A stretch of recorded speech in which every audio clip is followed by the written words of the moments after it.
The state of Israel has many advocates in the White House,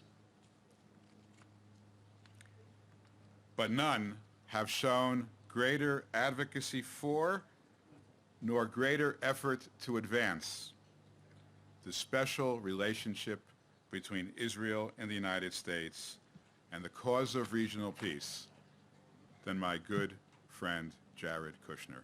Mr. Kushner will now offer his thoughts on this historic moment.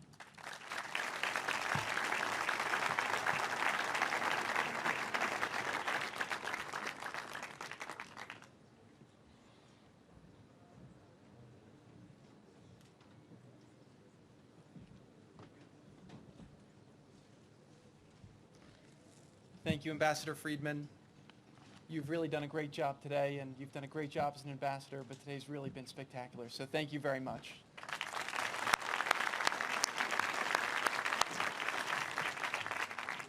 I am so proud to be here today in Jerusalem, the eternal heart of the Jewish people.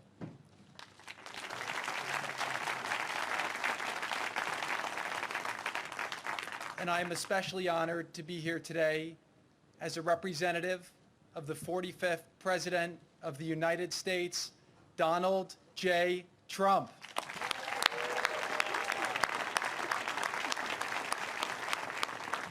I also want to thank Prime Minister Netanyahu and Sarah for being with us here today to celebrate this historic occasion.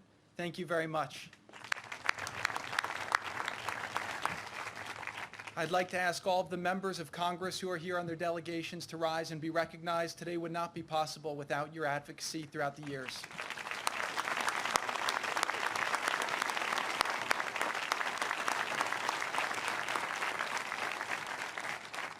Thank you, Deputy Secretary Sullivan, for leading our delegation, Secretary Mnuchin for your leadership and for your friendship, and of course, Ivanka, thank you for all of the great work you do to help so many people in our country and throughout the world, including me. So I love you.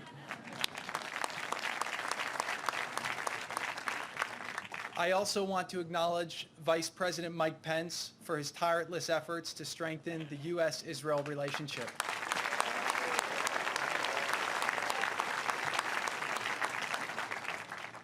In December of last year, President Trump announced to the world that the United States would finally recognize the truth, that Jerusalem is the capital of Israel.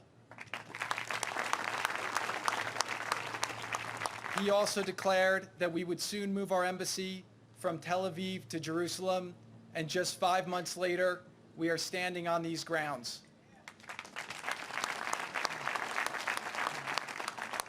While presidents before him have backed down from their pledge to move the American embassy once in office, this president delivered, because when President Trump makes a promise, he keeps it.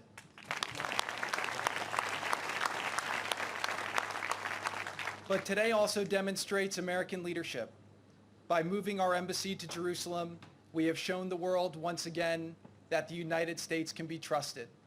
We stand with our friends and our allies, and above all else, we've shown that the United States of America will do what's right, and so we have.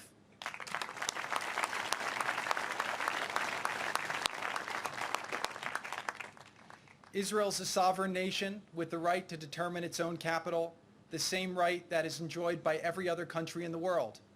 In taking this action, the United States has also chosen to strengthen the bond between our two countries. Our special bond is the envy of nations throughout the world. This bond is forged through shared history, sustained through shared interests, and immortalized through shared principles. The United States stands with Israel because we both believe in freedom. We stand together because we both believe in human rights. We stand together because we believe democracy is worth defending. And the United States stands with Israel because we know that it is the right thing to do.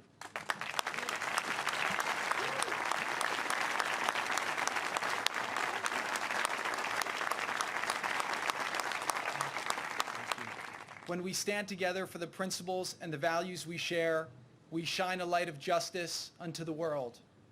Israel proves every day the boundless power of freedom. This land is the only land in the Middle East in which Jews, Muslims, and Christians, and people of all faiths participate and worship freely according to their beliefs. Israel protects women's rights, freedom of speech, and the right of every individual to reach their God-given potential. These are the same values that the United States cherishes.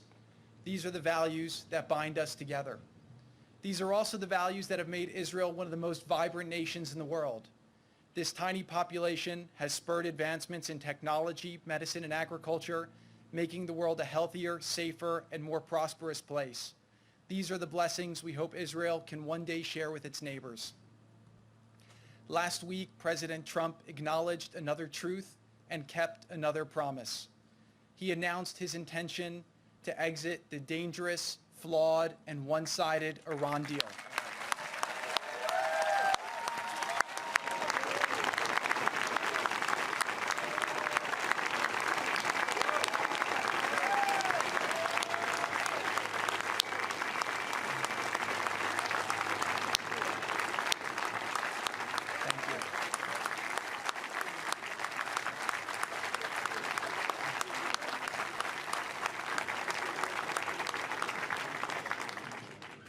Iran's aggression threatens the many peace-loving citizens throughout the region and the entire world. From Israel to Jordan to Egypt to Saudi Arabia and beyond, many leaders are fighting to modernize their countries and create better lives for their people. In confronting common threats and in pursuit of common interests, previously unimaginable opportunities and alliances are emerging.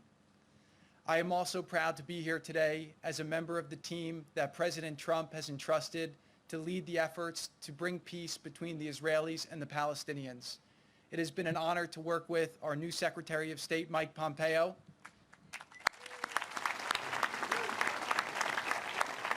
National Security Advisor John Bolton, our Ambassador, David Friedman, and our Special Representative, Jason Greenblatt, who really does so much great work. I also want to acknowledge Ambassador Nikki Haley, who really has created a new day for Israel at the UN.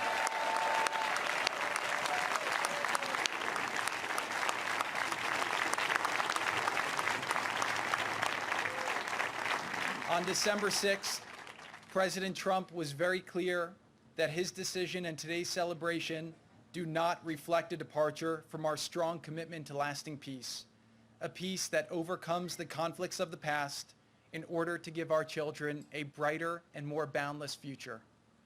As we have seen from the protests of the last month and even today, those provoking violence are part of the problem and not part of the solution.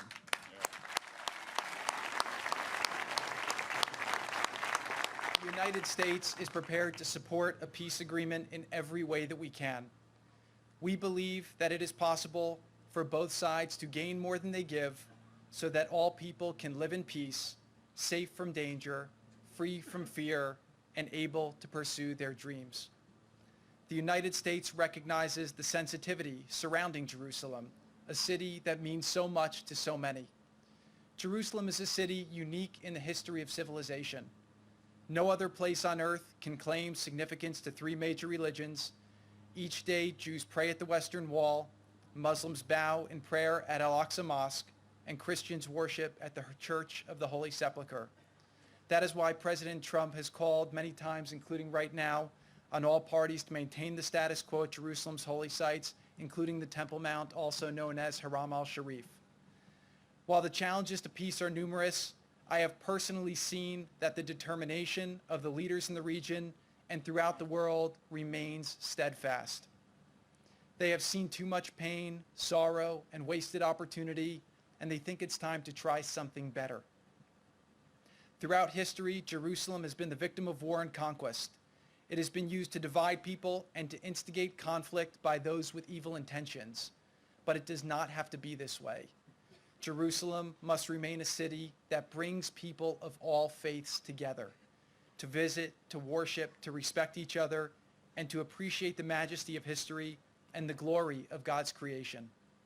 Israel has been a responsible custodian of Jerusalem and has kept these religious sites open to all.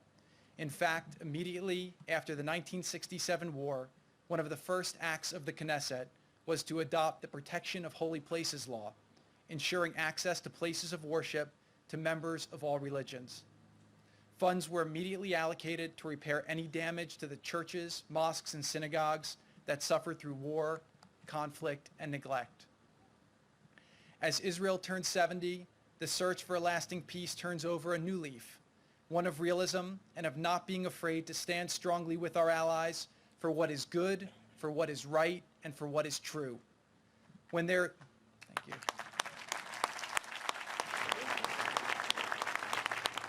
When there is peace in this region, we will look back upon this day and remember that the journey to peace started with a strong America recognizing the truth.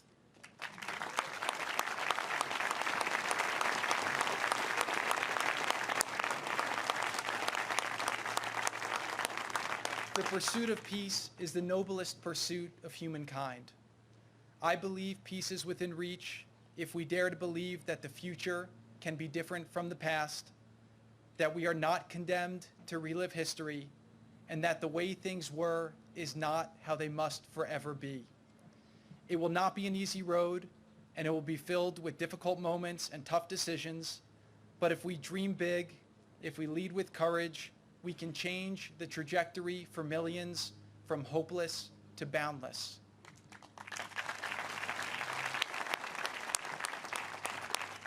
This is a hope that many of us know personally. I am here today as a proud American and the grandson of Holocaust survivors.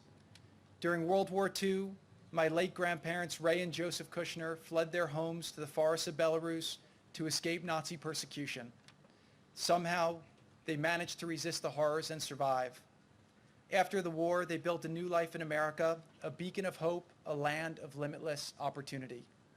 In my office in the White House, I keep a photo of them on my desk to remind me of how high the stakes are when nations fail to recognize right from wrong and the decisive power America has to tip the scales in favor of the righteous.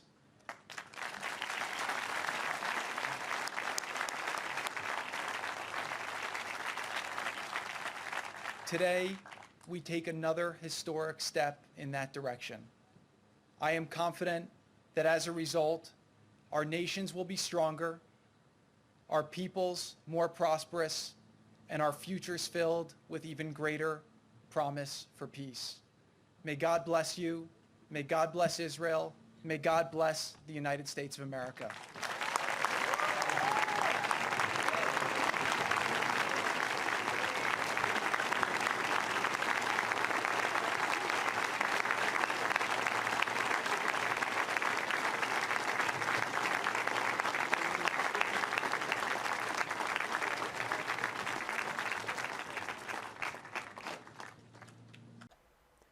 A high point of the celebration of the embassy opening was given by a second-generation young Israeli woman, the daughter of a married couple who left Ethiopia in 1980 and trekked through the Sudan desert to a remote location where they were rescued by a military airlift and brought to the small town of Starot on the Gaza periphery, and raised their daughter, who sang the song you are about to hear, in honor of King David and President Trump.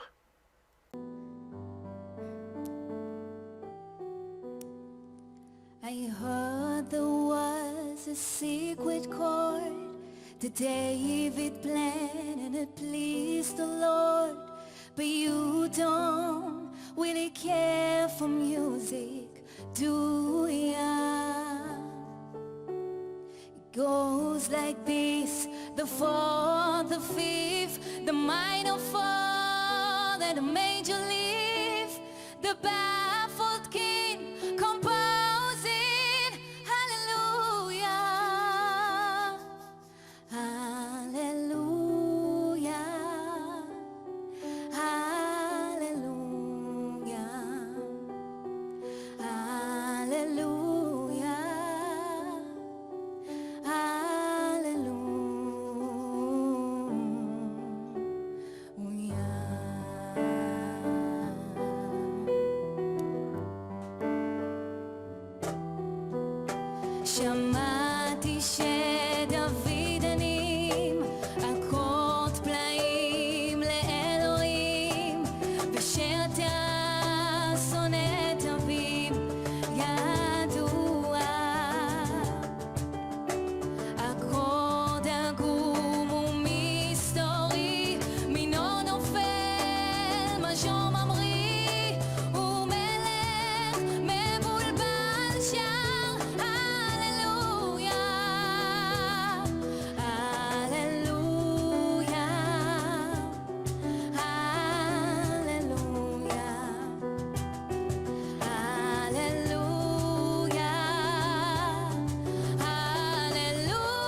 Amen.